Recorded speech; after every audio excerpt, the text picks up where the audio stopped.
There are problems here. There are issues in terms of the balance of this team. How do you create enough for that front four, for that front three? Gets away from his man, shoulder up, and he's lifted it up for Haaland! Haaland! Oh, wonderful! In players that make a difference on a weekly basis in La Liga, and yet they haven't quite been, in particular Vinícius Jr, haven't quite been the player that we thought they were going to be with the national team. Another World Cup. Another European team standing over Brazil's body. This time it was Norway, a country with a fraction of Brazil's football history, a fraction of the talent pool. And somehow, in the round of 16, they sent the 5-time champions home. I don't know what to say.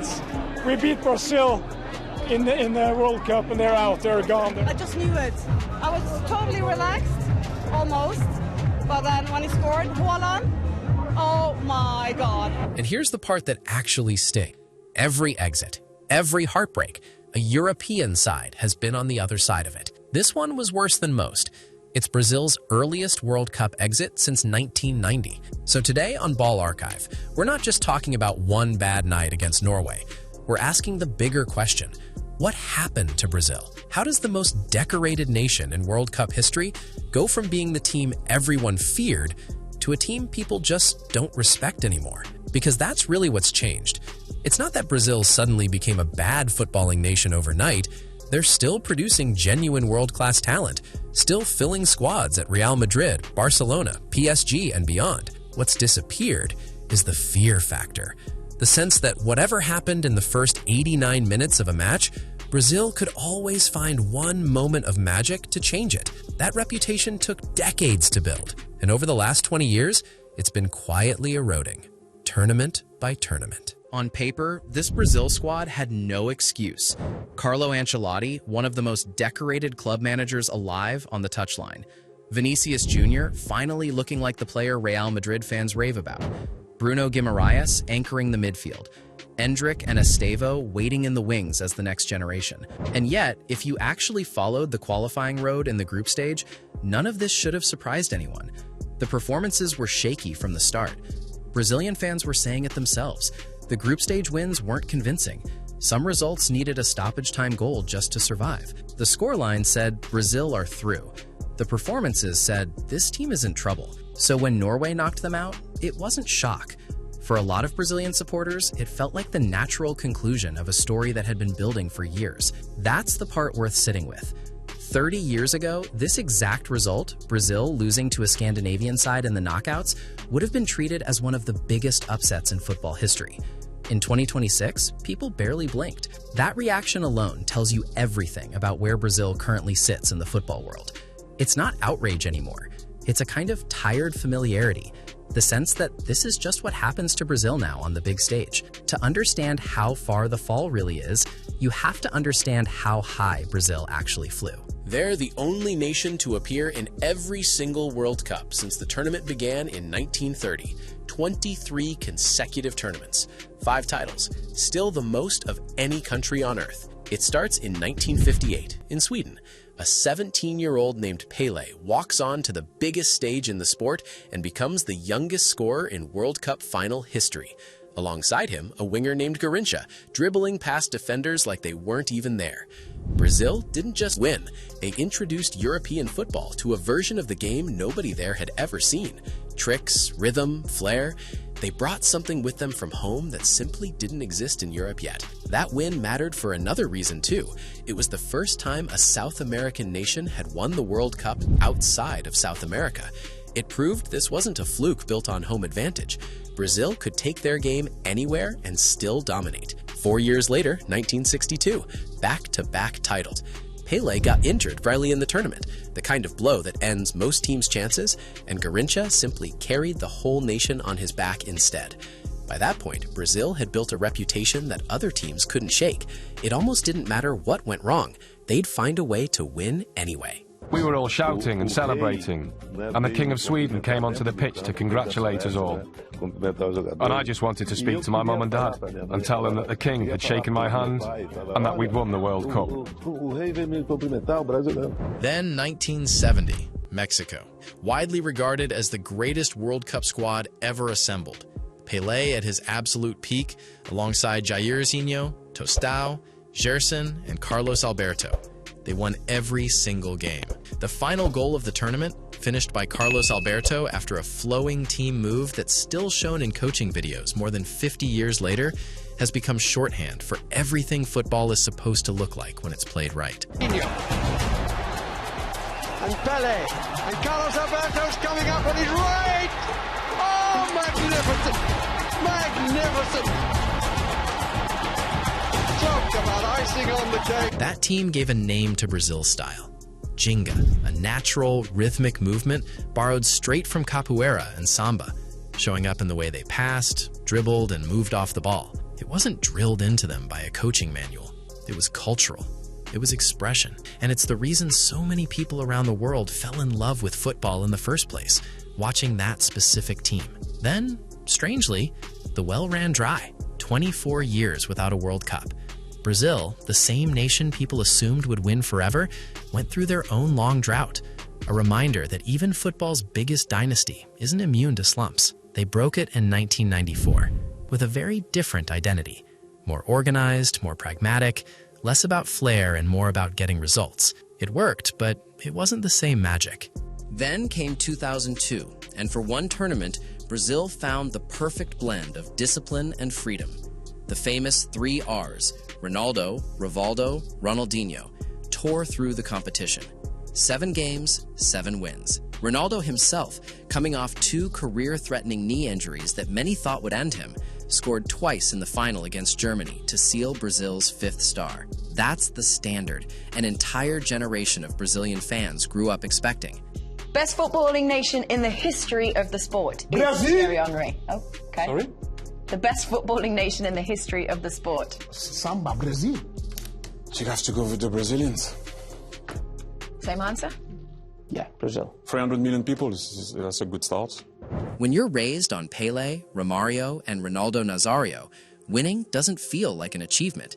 It feels like the default setting, which is exactly why everything since has hurt so much more. Think about what that does to a footballing culture over decades. Every kid growing up in Brazil in the 90s and early 2000s wasn't just told stories about greatness.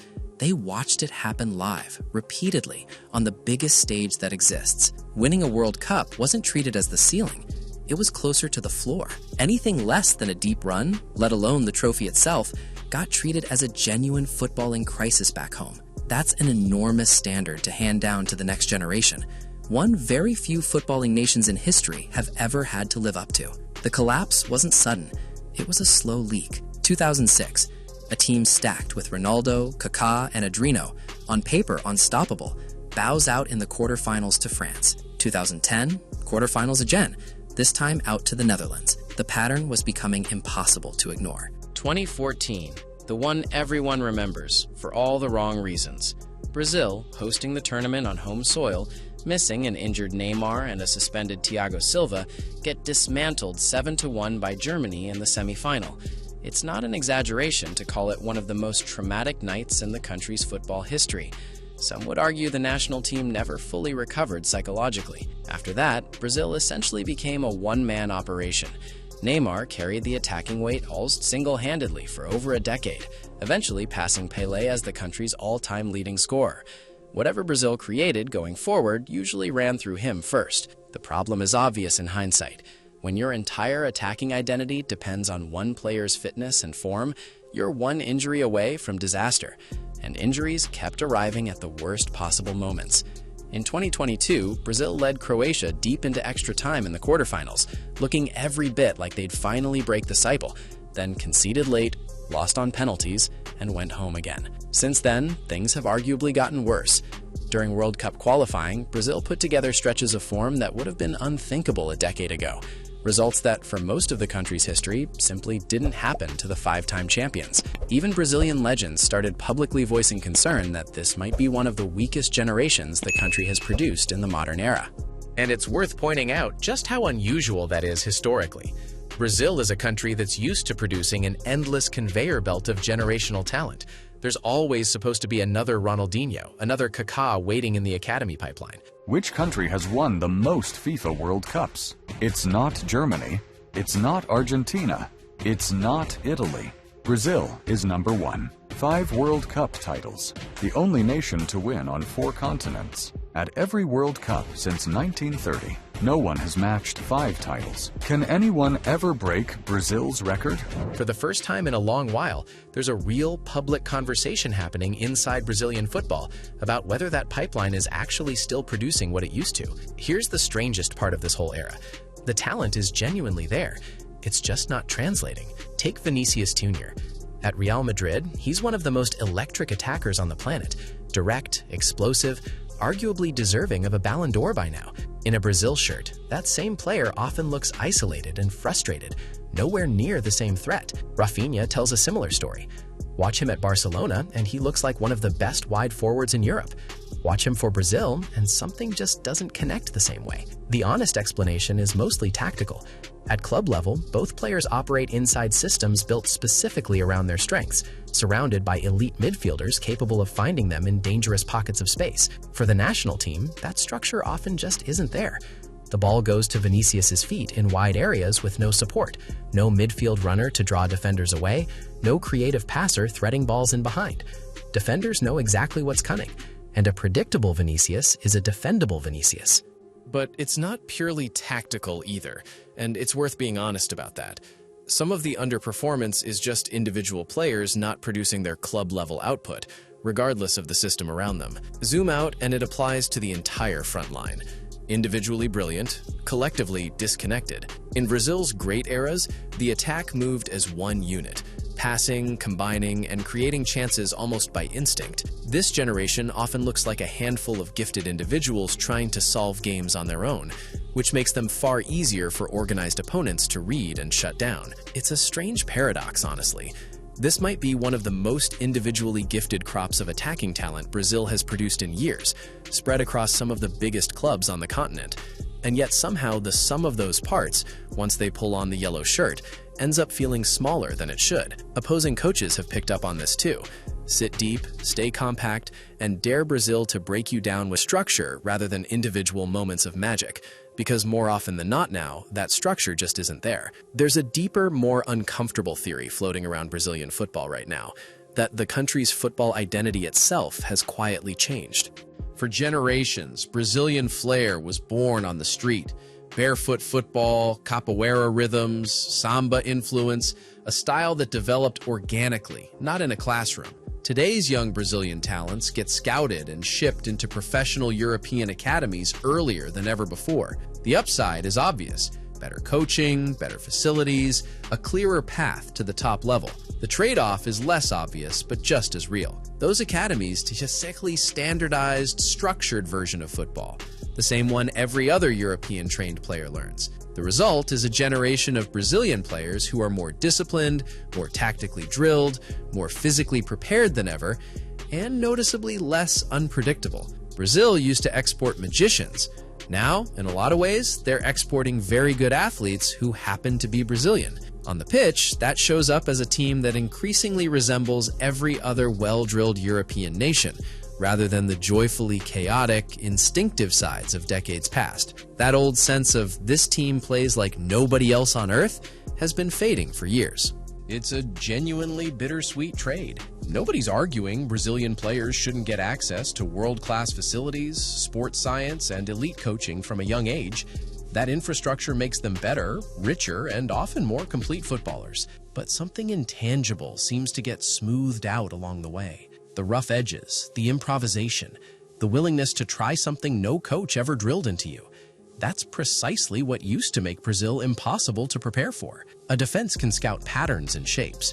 It's much harder to scout pure instinct. None of this happens in a vacuum. Brazilian football's governing body has been mired in instability for years. Leadership disputes, election controversies, and constant turnover at the top. That chaos trickles straight down to team management. 4 different head coaches across a single World Cup cycle is not the environment that produces long-term tactical identity. Reports suggest Brazil spent well over a year hoping Ancelotti would eventually take the job, effectively running the program in limbo while they waited. When he didn't arrive immediately, the federation turned to a stopgap option instead, a decision that always felt more like a placeholder than a plan. And then there's the mental side. Big moment collapses in 2014, 2022, and the 2024 Copa America have all raised the same question. Does this team have the composure to handle real pressure anymore? Part of that comes down to leadership in the dressing room. Previous generations had senior players, many of them still based in Brazil, who could settle things down when it mattered. Today's squad is almost entirely based in Europe, which changes the day-to-day connection to the shirt, even if none of that is really the player's fault. There's a telling moment from the 2024 Copa America that sums this up. During a tense penalty shootout, the players huddled together on the pitch, while the manager stood visibly on the outside of that circle, almost like a bystander rather than a leader. It went viral for a reason. It captured in one image exactly what critics have been saying for years: a talented group of players without a strong enough central figure truly steering the ship when it matters most. So where does that leave Brazil? Talented, still, historic, undeniably, but no longer feared. No longer the team that opponents circle on the calendar with genuine dread. Somewhere between 2002 and now, Brazil went from being football's most dominant dynasty to a team people respect but don't fear. And that gap between potential and results is exactly what makes this era so frustrating to watch. Ancelotti has the resume to try and fix it. Few coaches in the world have won as much, in as many different countries, with as many different styles of team. If anyone can walk into this situation and impose calm, structure, and a clear identity, the argument goes, it's him. But rebuilding a football culture isn't the same as winning a Champions League with a squad full of superstars. It's slower, it's messier. It involves federation politics, youth development pipelines, and a fan base whose patience has been worn thin by 2 straight decades of near misses and heartbreak. Whether Ancelotti can rebuild not just the results, but the identity, is the real question hanging over Brazilian football right now. Because here's the uncomfortable truth for Brazilian football right now. Talent was never really the issue. Structure was, identity was, belief was, and those are much harder things to fix than simply finding the next great player. Brazil has proven, generation after generation, that they can always do that part. The real test for this next cycle isn't whether they can find another Vinícius or another Estevão. It's whether they can finally build a team, a culture, and a plan good enough to actually deserve them. That's it for this one. If you enjoyed this breakdown, that's what Ball Archive is all about, digging into the stories behind the biggest moments in football history. Subscribe if you want more of these. Drop a comment with your take on whether Brazil can turn it around, and we'll see you in the next one.